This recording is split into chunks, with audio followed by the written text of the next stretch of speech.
भारत जैसे देश में बिजली के उत्पादन के लिए कोयला सबसे अहम वस्तु है, जो प्राकृतिक रूप से बनता है और इसे खदानों से प्राप्त किया जाता है।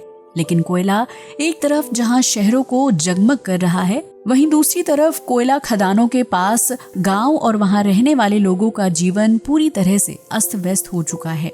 इन लोगों को ना तो पीने के लिए साफ पानी मिल पाता है और ना ही सांस लेने के लिए स्वच्छ हवा। तो सवाल खड़ा होता है कि कोयला खदानों के नजदीक रहने वाले लोग अपना जीवन कैसे बिता रहे हैं।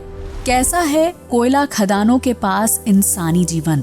इस बात में कोई दो राय नहीं है कि बिजली और विकास के लिए कोयला अहम है, लेकिन कोयला खनन और उत्सर्जन का असर पृथ्वी और यहाँ रहने वाले लोगों के जीवन पर बहुत बड़े पैमाने पर पड़ रहा है। भारत के छत्तीसगढ़ राज्य में कई कोयला खदानें हैं, जहां निरंतर खुदाई का काम चलता रहता है। कई लोग इन खदानों में काम करके रोजगार प्राप्त करते हैं, तो वहीं छत्तीसगढ़ के बड़े शहरों में इसी कोयले से बिजली तैयार की जाती है। लेकिन छत्तीसगढ़ के कोरबा जिले में कोयला खदानों की वजह से स्थानीय और मूल निवासियों को काफी परेशानियों का सामना करना पड़ रहा है, जिसके बारे में शायद ही कभी कोई बात करता है। कोरबा जिले में कुछ छोटे मोटे गांव हैं, जहां 30 से 50 परिवारों की छोटी आबादी रहती है। ये गांव कोयला खदान के नजदीक ही बसे हुए हैं, जो कभी जंगल और जमीन का हिस्सा हुआ करते थे। लेकिन कोयला खदान की पुष्टि होने के बाद इन जंगलों को नष्ट कर दिया गया और कोयले की खुदाई की जाने लगी, जिसकी वजह से जमीन अंदर ही अंदर खोखली होती जा रही है और ये गांव उसी खोखली जमीन के ऊपर बसे हुए हैं। जो कंपनियां कोयला खनन करती हैं, वो स्थानीय लोगों को दूसरी जगह बसने का ऑप्शन देती हैं, लेकिन कोई भी मूल या स्थानीय निवासी अपने हक की जमीन को छोड़कर एक अनजान इलाके में बसना पसंद नहीं करता है, क्योंकि उनके पूर्वजों की जमीन यही है और इसी जमीन के जरिए उनकी मूलभूत जरूरतें पूरी होती हैं। कोरबा जिले में ऐसे कई छोटे गांव हैं जो कोयला खदान की पट्टियों के पास बसे हुए हैं और इन गांवों को नक्शे या फिर गूगल सर्च में भी नहीं ढूंढा जा सकता है। इन गांवों तक पहुंचने के लिए ना तो पक्की सड़क है और ना ही स्ट्रीट लाइट, जबकि ये गांव बिजली पैदा करने वाले कोयले के बेहद करीब हैं। ये गांव कभी जंगल के बीच थे, जहां आदिवासी और मूल स्थानीय निवासी रहते हैं। आज कोयला खनन की वजह से न सिर्फ इनकी जमीन और जंगल प्रभावित हो रहे हैं, बल्कि उनको पीने का साफ पानी, हवा और खाना भी नसीब नहीं हो पा रहा है। इन इलाकों में कोयला खनन और उसकी धुलाई की वजह से पानी के प्राकृतिक स्रोत गंदे हो रहे हैं, जिसकी वजह से पानी में कोयले की गंदगी और कालापन मिक्स हो जाता है। इसके अलावा कोयला खदानों को फोड़ने के लिए विस्फोटक का यूज किया जाता है, जिसके हानिकारक तत्व पानी में मिक्स हो जाते हैं। अगर स्थानीय लोग इस पानी को पीते हैं तो उन्हें तेज बुखार, पेट दर्द, सिर दर्द और बदन दर्द जैसी समस्याओं का सामना करना पड़ता है। इस तरह के गंदे पानी को पशुओं को भी नहीं पिलाया जा सकता है, क्योंकि उनके बीमार होने और मरने के चांस बढ़ जाते हैं। स्थानीय लोग बताते हैं कि कोयले से युक्त गंदे पानी से खेती करना भी संभव नहीं है, क्योंकि पानी में विषैले तत्व मिट्टी के उपजाऊपन को खत्म कर देते हैं और इस वजह से खेतों में फसल तैयार नहीं हो पाती है। स्थानीय लोगों को पीने के पानी के लिए कई मील का सफर तय करके खदान से दूर जाना पड़ता है, जहां वो प्राकृतिक जल स्रोतों से पीने योग्य पानी भरते हैं। कोयला खनन की वजह से स्थानीय लोगों को अपनी जमीन से भी हाथ धोना पड़ रहा है, जिसका सबसे ज्यादा असर आदिवासी लोगों के जीवन पर पड़ रहा है। कोयला पट्टी के पास ऐसे बहुत से आदिवासी समुदाय रहते हैं जो अपने पूर्वजों की जमीन को खो चुके हैं, और वहीं जिन लोगों के पास जमीन है वो खेती करने योग्य भी नहीं रही है। ये लोग कम पढ़े लिखे हैं और अपने अधिकारों से पूरी तरह से अवगत नहीं हैं, जिसकी वजह से कोयला खनन करने वाली कंपनियां, सरकार और अधिकारी इनकी शिकायतों और अधिकारों पर विशेष ध्यान नहीं देते हैं। कुछ भूमि अधिकार कार्यकर्ता कोयला पट्टी के आसपास रहने वाले लोगों के अधिकारों के लिए लड़ते हैं और सरकार को उनके जमीन खोने और कोयला खनन से हो रहे नुकसान के बारे में अवगत करवाते हैं। दरअसल बीते कुछ सालों में शहरों की संख्या और फैलाव तेज हो गया है, जिसकी वजह से बिजली की मांग में भी तेजी आ गई है। वहीं शहरों में रहने वाले लोगों ने अपना लाइफस्टाइल इतना ऊंचा और आरामदायक बना लिया है कि उसे पूरा करने के लिए कोयले का ज्यादा खनन होता है और फिर उसे जलाकर बिजली पैदा की जाती है। लेकिन शहरों में रहने वाले लोगों के आरामदायक जीवन का बुरा असर कोयला पट्टी पर रहने वाले आदिवासी समुदाय के लोगों पर पड़ रहा है, जिनके पास पूर्वजों की सौंपी गई जमीन तो है, लेकिन उस जमीन पर अपना अधिकार बताने के लिए सरकारी कागजात नहीं है। जब किसी कोयला पट्टी इलाके में नई खदान में खनन शुरू होता है तो वहां रहने वाले लोगों को विस्थापित किया जाता है।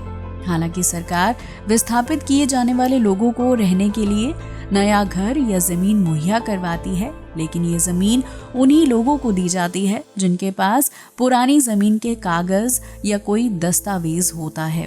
आंकड़ों की माने तो साल 1991 से भारत में लगभग 25 लाख लोग कोयला खनन की वजह से विस्थापित हुए हैं, लेकिन उनमें से सिर्फ 1/4 लोगों को रहने के लिए नई जमीन या घर दिया गया है। इससे साफ हो जाता है कि बाकी बचे आदिवासी या मूल निवासियों को न सिर्फ उनकी जमीनों से बेदखल कर दिया जाता है, बल्कि उन्हें रहने के लिए कोई जमीन भी मुहैया नहीं करवाई जाती है।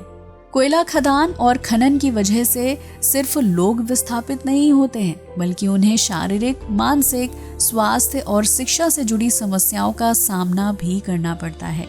ये आदिवासी लोग सालों से अपने दम पर जंगल और जमीन पर जीवन बिता रहे हैं। उनके अपने रीति रिवाज, परंपराएं और भाषा है। किसी दूसरी जगह पर बसना उनके लिए अपने घर को छोड़कर किसी अनजान जगह पर जाने जैसा होगा, जहां वो लोग ना सिर्फ अपनी पहचान खो देते हैं, बल्कि फिर दोबारा कभी अपने इलाकों में वापस लौटकर भी नहीं आ पाते हैं। कोरबा जिले में कई कोयला खदानें ऐसी हैं जो वर्तमान समय में बंद हो चुकी हैं और वहां से सारा कोयला निकाला जा चुका है। लेकिन जब इन खदानों को खोजा गया था तब यहाँ कई गांव बसा करते थे और आदिवासी लोग रहते थे।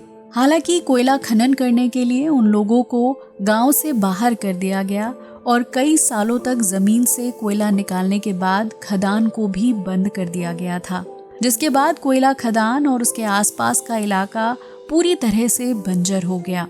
इस इलाके में अब ना तो जमीन उपजाऊ रही है और ना ही खदान है, जबकि पेड़ पौधे और जंगल भी ना के बराबर हैं। कोयला खदान ने न सिर्फ मूल निवासियों को उनके गांव से बेदखल कर दिया, बल्कि उनके जंगल और जमीन को भी बुरी तरह से नुकसान पहुंचाया है। इन बंद पड़ी खदानों को दोबारा चालू नहीं किया जाएगा, क्योंकि इनमें दोबारा कोयला बनने में कई लाख साल का समय लगेगा और तब तक हम इंसानों का अस्तित्व धरती से मिट चुका होगा।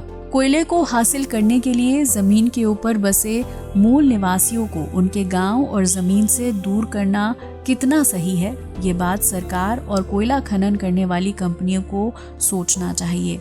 इन कोयला खदानों की वजह से आसपास की झील, नदियां और तालाब भी पॉल्यूशन का शिकार हो जाते हैं, जिसमें हानिकारक तत्वों की मात्रा इतनी ज्यादा होती है कि उस पानी को पीने से जंगली जीव जंतुओं की मौत होना तय है। कोरबा जिले में प्राकृतिक जंगल और हरियाली से भरे कई इलाके खत्म हो चुके हैं और उनकी जगह बंजर और बंद हो चुकी कोयला खदानों ने ले ली है। इन खदानों में खनन की वजह से विस्थापित होने वाले लोगों की पीड़ा को शहरों में रहने वाले लोग नहीं समझ पाएंगे, क्योंकि उन्हें अपना घर या संसाधन छोड़ने नहीं पड़ते हैं। कोयला पट्टियों के आसपास रहने वाले आदिवासी लोग जंगल से कंदमूल और फल इकट्ठा करते हैं और उन्हें खाकर ही अपने शरीर की पोषक जरूरतों को पूरा करते हैं। इन लोगों के पास खेती करने या फिर पौष्टिक अनाज पैदा करने के लिए जमीन नहीं बची है और कोयला खनन के बाद जब खदान बंद हो जाती है तो जमीन इतनी बंजर हो जाती है कि उसे दोबारा से हरा भरा कर पाना इन आदिवासी लोगों के लिए मुमकिन नहीं है, क्योंकि जमीन को उपजाऊ बनाने के लिए काफी पैसा खर्च करना पड़ता है और इन लोगों के पास सिर्फ प्राकृतिक संसाधन ही होते हैं जो कोयला खनन की वजह से उनसे छीन लिए जाते हैं। तो जरूरी है कि सरकार कोयला खनन और उससे जुड़े नियमों में बदलाव करे, ताकि साल दर साल बेजान होने वाली जमीन को दोबारा से हरा भरा किया जा सके। इन कोयला खदानों की वजह से न सिर्फ जंगल और जमीन खत्म हो रहे हैं, बल्कि इसकी वजह से फसलों की पैदावार और जीव जंतुओं की संख्या में भी बुरा असर पड़ रहा है। इन कोयला खदान वाले इलाकों में कभी हरा भरा जंगल हुआ करता था, जहां कई प्रजातियों के जीव जंतु रहते थे और पृथ्वी पर फूड सर्कल को बनाए रखने में अहम भूमिका निभाते थे।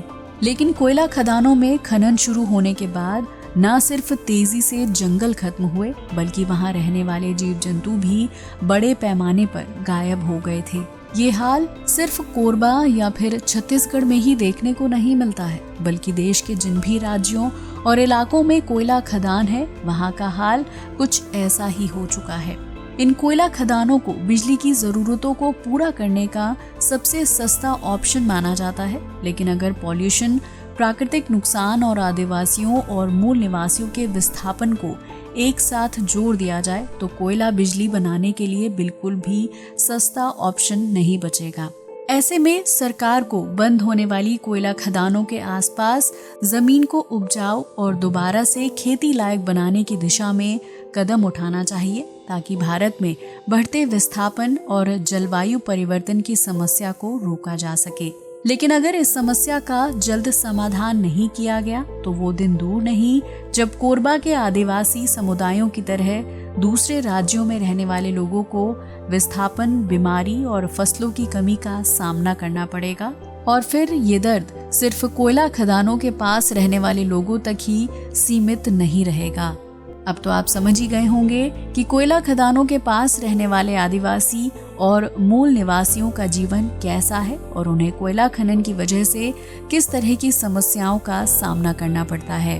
वीडियो अच्छा लगा हो तो इसे लाइक और शेयर करना बिल्कुल ना भूलें। जय हिंद दोस्तों।